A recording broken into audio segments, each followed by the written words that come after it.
यहाँ के महंत जी हैं हमारे पुजारी जी अपूर्व भट्ट जी हैं। तो इनसे दर्शन करके हमें अच्छा लगा। भगवान का दिव्य दर्शन हुआ। कुछ बता रहे थे कि भगवान का एकमात्र मुख का दर्शन यहाँ का महाराज जी। हम लोग काशी से आए हैं, कुछ हमारे काशी वासियों को भी बता दीजिए। जैसे कि आप अभी इस मंदिर पे खड़े हैं तो इस मंदिर का भी एक गूढ़ रहस्य है। हाँ, ये है गोपीनाथ महादेव।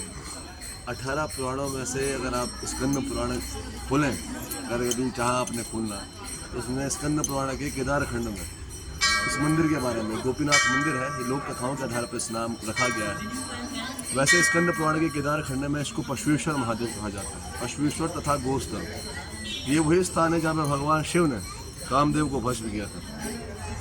ऐसा मैं नहीं कह रहा हूँ, ऐसा पुराण कह रहे हैं, स्कंद पुराण कह रहा है। स्कंद पुराण केदार खंड कह रहा है। केदार खंड का अध्याय 23 श्लोक 6, 7, 8।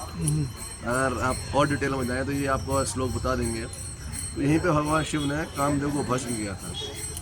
क्यों किया था इसको आपको पता होगा, क्यों भस्म किया था। इसकी अगर कहानी जाननी तो ये बहुत बड़ी कहानी है। कामदेव को भस्म किया तो उनकी पत्नी थी रति। तो यहाँ से कुछ दूरी पर 300-400 मीटर की दूरी पर वैतरणी कुंड है, जो नया नाम है वैतरणी कुंड। वैसे पुराना में उसको रति कुंड भी कहा जाता है। तो भगवान शिव शंकर क्या है, क्षणे रुष्टा क्षणे तुष्टा तुष्टा रुष्टा क्षणे, क्षण में रुष्ट हो जाते हैं और क्षण में तुष्ट भी होते हैं।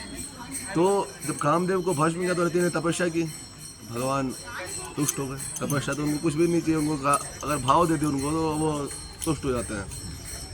तो रति का जो भाव था भगवान से प्रसन्न हुए और दोबारा उनको वरदान दिया। क्या वरदान दिया कि दोबारा कामदेव का जन्म होगा। किसके रूप में? कृष्ण के पुत्र के रूप में। कृष्ण के पुत्र कौन हुए? प्रद्युम्न हुए। और मायावती को भी रति को भी वरदान दिया कि आप मायावती के रूप में दोबारा जन्म लोगे। और एक और वरदान दिया कामदेव। क्या वरदान दिया? कि आप मनुष्य शरीर में साक्षात विराजमान रहोगे। जो पृथ्वी चलेगी वो काम से ही चलेगी, बिना काम के पृथ्वी नहीं चलेगी। जो अभी पृथ्वी चल रही है काम से ही चल रही है। और अगर आप पीछे त्रिशूल देखें, शिव और शक्ति का प्रतीक भी है। ये भी पुराण में बताया गया है। कोई लोग अगर पुराणों के हिसाब से जाए, लोग इसके ऊपर सुराम, सारा गलत है, सारी गलत मिथ है। ये है शिव शक्ति का प्रतीक। भगवान शिव ने स्वयं स्कंद पुराण में कहा है कि मैंने इसको स्वयं स्थापित किया है। शिव और शक्ति का प्रतीक है। इसको आप कनिष्ठिका उंगली से स्पर्श करते हैं तो इसमें कंपन महसूस होती है। कुछ टाइम से खंडित हो गया है तो उसको स्पर्श करने नहीं दिया जा रहा है। अगर पहले अगर आप मून पॉइंट पर जो नाम हम लोगों ने रखा है, हाँ, शिव शक्ति, हाँ, तो